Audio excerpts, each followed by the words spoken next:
പൊന്നോണമായി.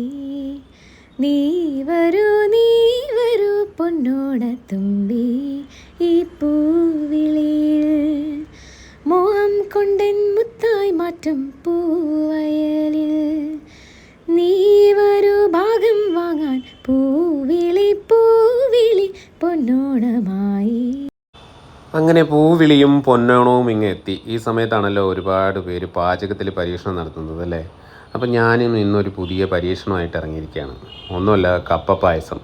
ഈ പാചകത്തെ പറ്റിയിട്ടും പരീക്ഷണത്തെ പറ്റിയിട്ടും ഞാനിങ്ങനെ കപ്പ പായസം ഉണ്ടാക്കാമെന്ന് പറയുന്ന സമയത്ത് തന്നെ ചാരുവിൻ്റെ അടുത്ത് പറഞ്ഞു, ചേട്ടാ ഇതൊക്കെ നടക്കുന്ന കാര്യമാണോ, ഇതൊക്കെ വർക്കൗട്ട് ആകുമോ?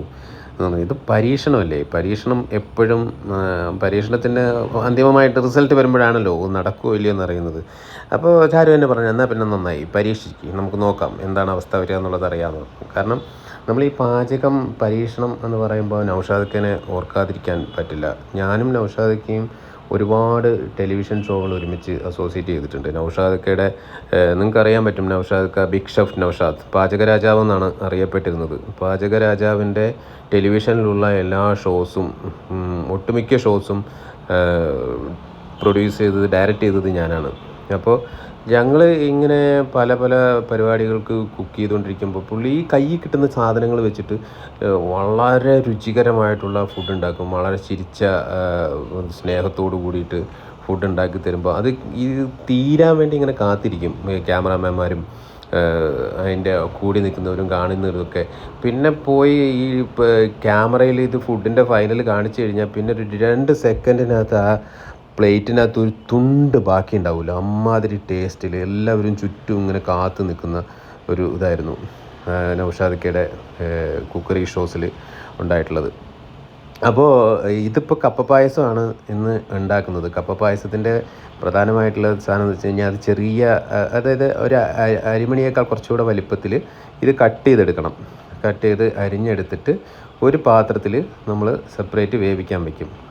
അതേ സാധനം തന്നെ കുറച്ചുകൂടെ വലുതാക്കി അരിഞ്ഞതാണെങ്കിലും കുക്കറിലിട്ടിട്ടും നന്നായിട്ട് അടിച്ചെടുക്കും. ഇതുപോലെ ഇങ്ങനെ ചെറിയ കഷ്ണമാക്കി വെച്ചിട്ട് നമ്മളിത് വേവിക്കാൻ വയ്ക്കും. ഇതിന് പിന്നെ തേങ്ങാപ്പാലാണ് ഉപയോഗിക്കുന്നത്. തേങ്ങ ചിരവി ഞാൻ ജാറിലിട്ട് വെച്ചിട്ടുണ്ട്.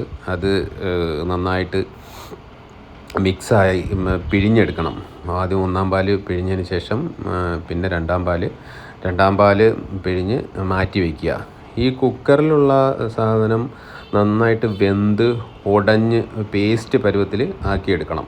അപ്പോൾ 3 അടുപ്പിലായിട്ടാണ് ഇത് ചെയ്യുന്നത്. ഒരെണ്ണത്തിൽ ശർക്കര പാനി ഉണ്ടാക്കാൻ വേണ്ടിയിട്ട് ശർക്കര ഇട്ട് തിളപ്പിക്കുന്നുണ്ട്. അപ്പുറത്ത് അത് കപ്പയുടെ കഷണങ്ങളായിട്ടുള്ള സാധനങ്ങൾ വേകുന്നുണ്ട്. ഇപ്പുറത്ത് കുക്കറിൽ പേസ്റ്റ് ആക്കാനുള്ള കപ്പയും വേകുന്നുണ്ട്. അപ്പോൾ ഞാൻ പറഞ്ഞു വന്നത് നൗഷാദക്കയുടെ കുക്കിംഗ് ഷോനെ പറ്റിയിട്ടായിരുന്നു. അപ്പം നൗഷാദക്കയുടെ ഈ പാചകത്തിലെ പരീക്ഷണങ്ങൾ നമ്മളൊക്കെ അതിഭീകരമായിട്ട് എന്നെയൊക്കെ അത്ഭുതപ്പെടുത്തിയിട്ടുണ്ട്.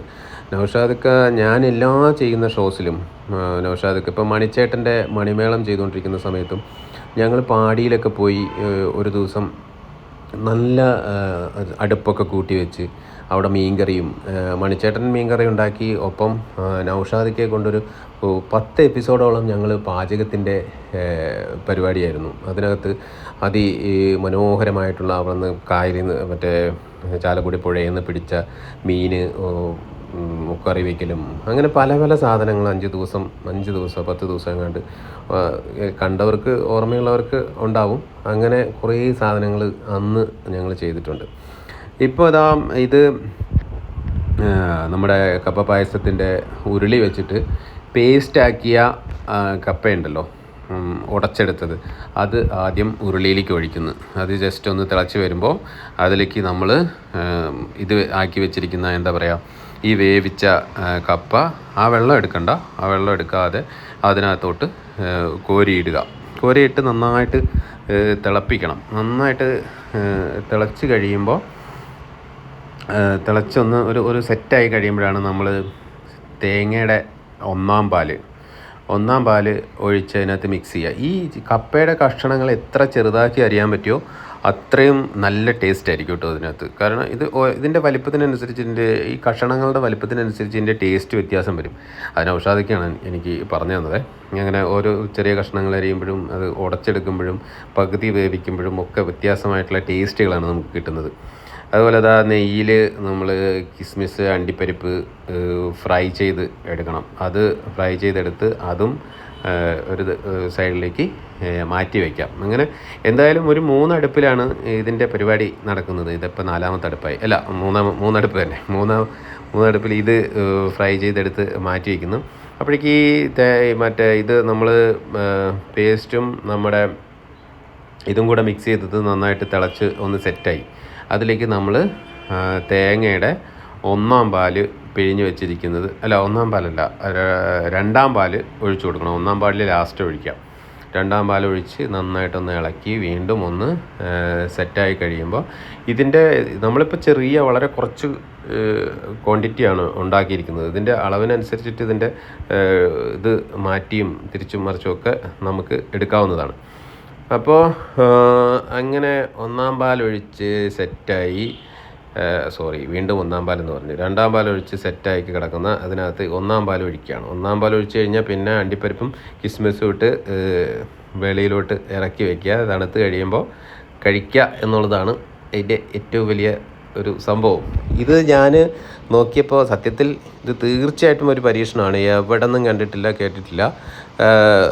അപ്പോൾ ഇതെങ്ങനെ വരും എന്നൊന്നും ഒരു ഐഡിയ ഉണ്ടായിരുന്നില്ല. പിന്നെ നോക്കിക്കഴിഞ്ഞപ്പോൾ എല്ലാം സെറ്റ് ചെയ്ത് ചാരു ഒന്ന് ഇടയ്ക്കിടയ്ക്ക് നോക്കുന്നുണ്ടായിരുന്നു.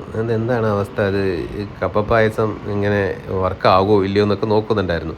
പക്ഷേ തുടങ്ങിക്കഴിഞ്ഞപ്പോൾ ഒരു പോസിറ്റീവായിട്ടുള്ള ഒരു ഇത് കിട്ടി. ഇത് സെറ്റാണെന്നുള്ളൊരു തോന്നൽ വന്ന്.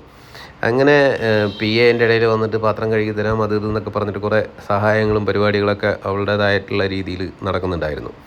അപ്പോൾ അതിനെ എല്ലാം സെറ്റായി. 1ാം പാൽ ഒഴിച്ചു, ഇളക്കി. ഇനി അതിലേക്ക് കുറച്ച് ഏലക്ക പൊടിച്ചതും കൂടെ ഒന്ന് വെതറി ഇട്ടിട്ടുണ്ട്. അപ്പോൾ അടുത്ത സംഭവം എന്ന് പറയുന്നത് ടേസ്റ്റ് ചെയ്യലാണ്. ടേസ്റ്റ് ചെയ്യാന്ന് വെച്ചപ്പോൾ എനിക്ക് ഭയങ്കരമായിട്ട് ഇഷ്ടപ്പെട്ട്.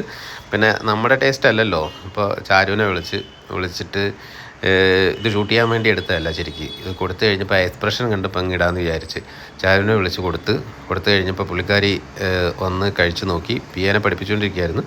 കഴിച്ച് നോക്കിയിട്ട് ഇപ്പോൾ കാണാമേ എന്താണ് ഇതിൻ്റെ ഒരു റിയാക്ഷൻ എന്നുള്ളത് നേരിട്ട് കണ്ടു കഴിഞ്ഞാൽ നിങ്ങൾക്ക് മനസ്സിലാവും. പുള്ളിക്കാരിയുടെ കണ്ണ് തള്ളിപ്പോയി. 2 കാര്യങ്ങളാണ്. ഒന്ന് ടേസ്റ്റ് കൊണ്ട് ആവണമെന്നില്ല, പിന്നെ പ്രതീക്ഷിക്കാതെ കിട്ടിയൊരു ടേസ്റ്റ് ഉണ്ടല്ലോ. ഞാനിത് ഇത്ര ടേസ്റ്റായിട്ട് ഉണ്ടാക്കും എന്നുള്ളൊരു പ്രതീക്ഷയില്ലായിരുന്നു. അതിൻ്റെ ഒരു എക്സ്പ്രഷനാണ് ഈ കണ്ടത്. അപ്പോൾ അങ്ങനെ എല്ലാം കൊണ്ടും നന്നായി വന്നു. അപ്പോൾ എല്ലാവരും പരീക്ഷിച്ച് നോക്കുക.